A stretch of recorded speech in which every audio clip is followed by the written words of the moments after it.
everybody. I'm here for an Instagram Live to talk to you today about the gut microbiome. So today in the anti-inflammatory challenge, we specifically talked about artificial sugars. And in the text, if you read through that challenge from today, we talked about how artificial sugars are disruptive of the gut microbiome and how that could lead to health problems in the future. So I realized that a lot of people were asking me in the background, what is the gut microbiome? What does it mean to me? Why should I be worried about this? So for those of you who don't know, and this was not something I really appreciated in medical school, this was something I learned on the back end once I got to, let me mute this guy right here real quick. Once I started doing my nutritional medicine course, that I realized the true importance of the microbiome. So we don't live alone. We have friends that live with us, hopefully in a symbiotic relationship. We have bacteria, we have funguses, we have archaeobacteria. We have lots and lots of microscopic things that live in our bodies or on our skin. Trillions of these, actually trillions, live mainly inside our gut and on our skin.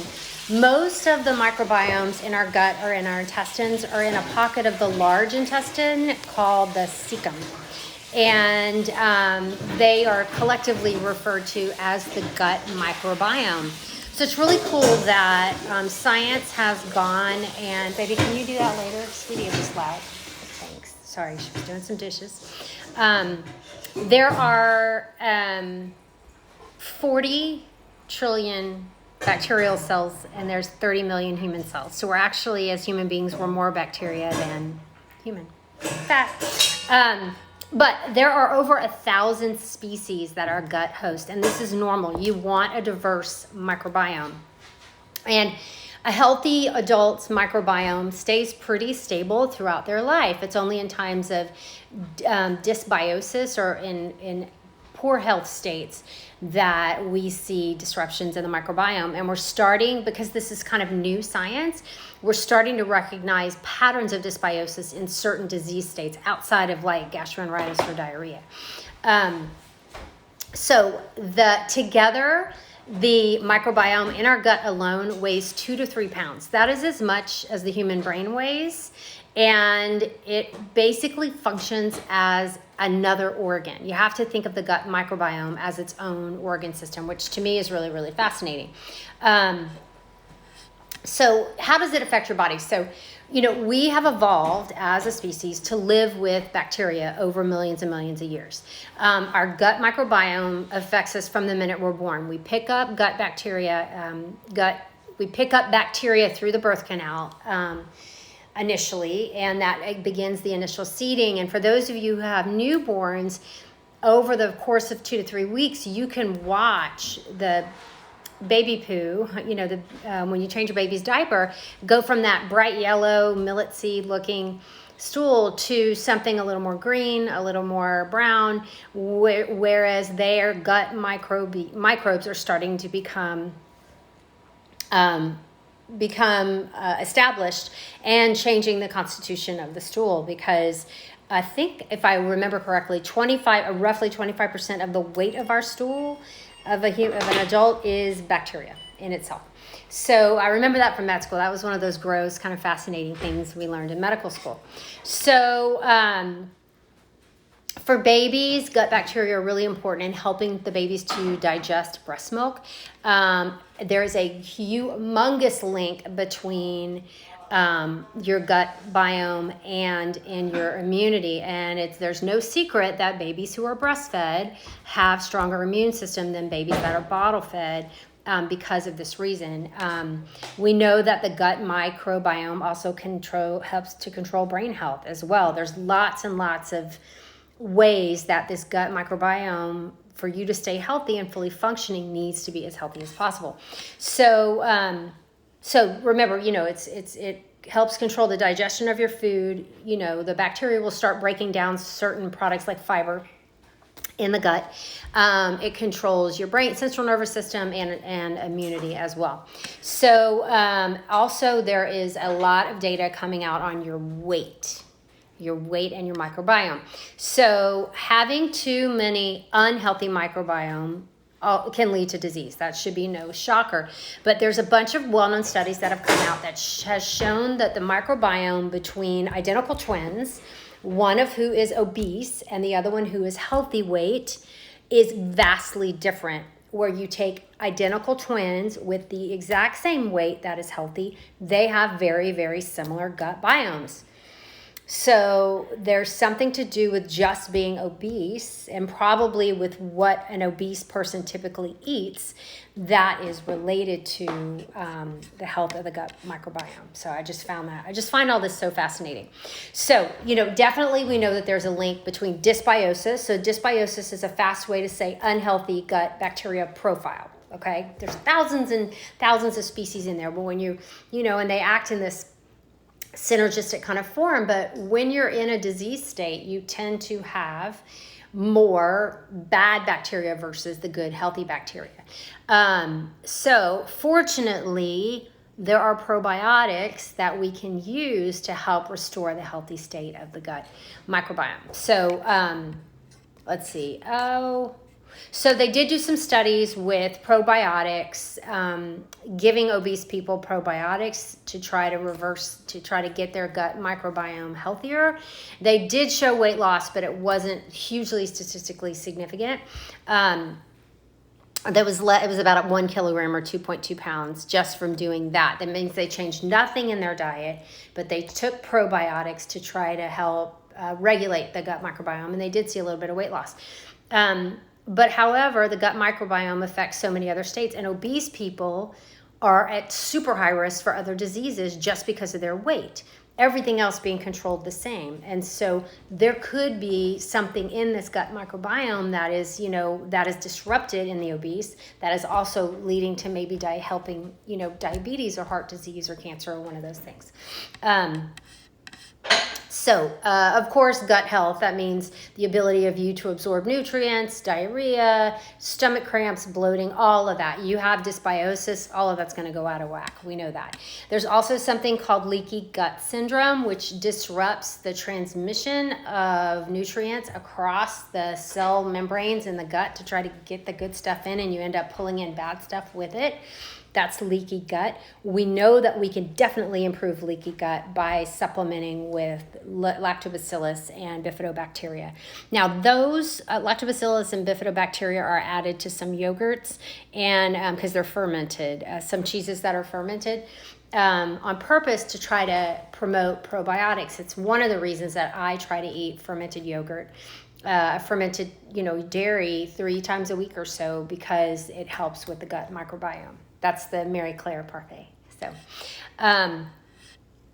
okay, so here's some of the things we think are happening, though they're difficult to prove because there are so many things that cause these diseases. But we definitely, there's a recent study with 1,500 people that found that gut microbiome played an important role in promoting good HDL, triglycerides, and cholesterol, and that certain unhealthy species in the gut microbiome may also contribute to heart disease by producing that N-oxide. So N-oxide is a vasoconstrictor. It's very, very powerful.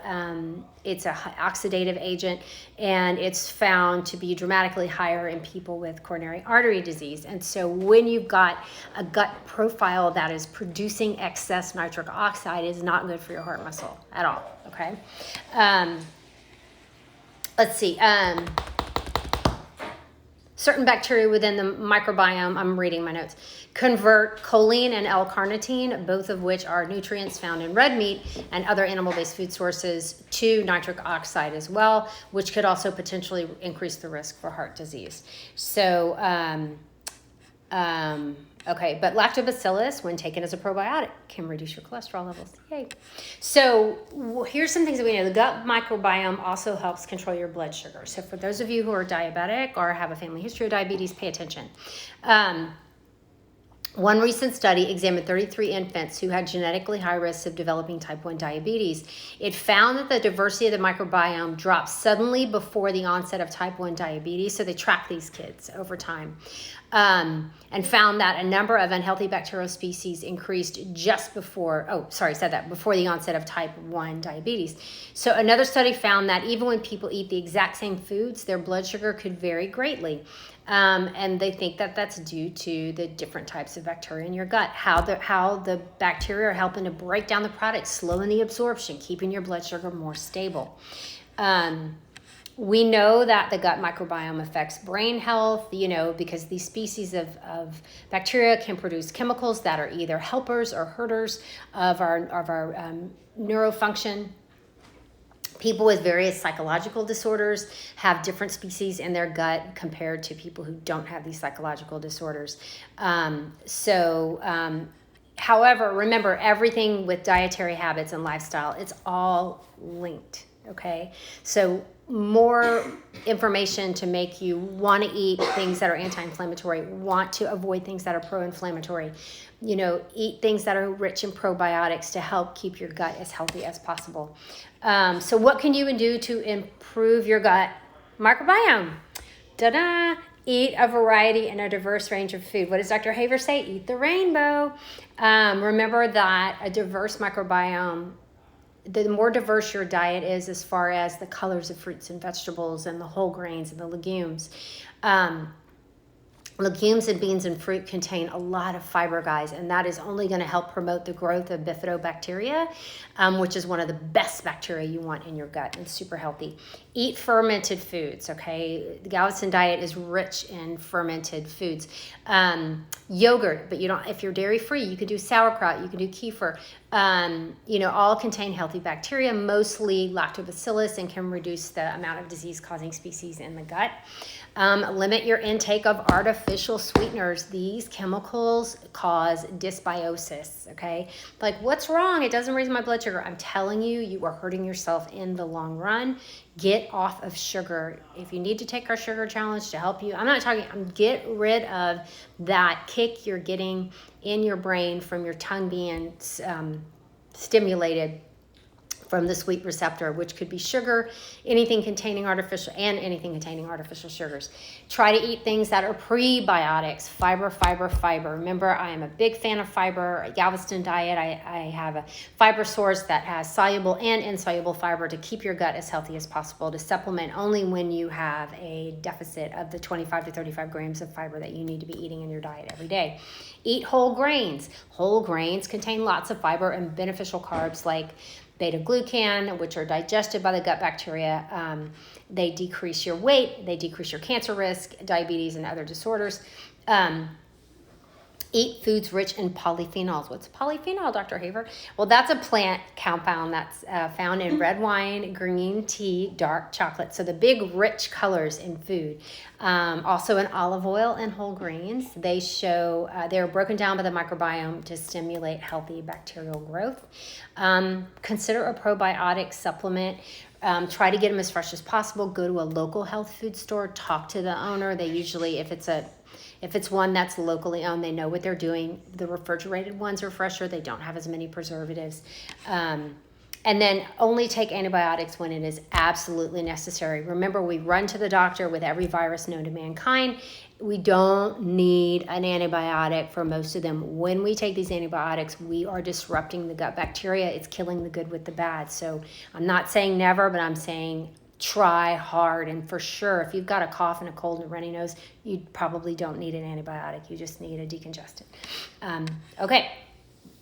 So bottom line, your gut is real. The gut bacteria are real. They weigh as much as your brain and they act as an organ. They have a toe in the water of most of the biochemical processes of our body. They are the gut microbiome, or the gatekeepers. They keep us healthy. They keep us safe. Treat them right by eating a nutritious diet.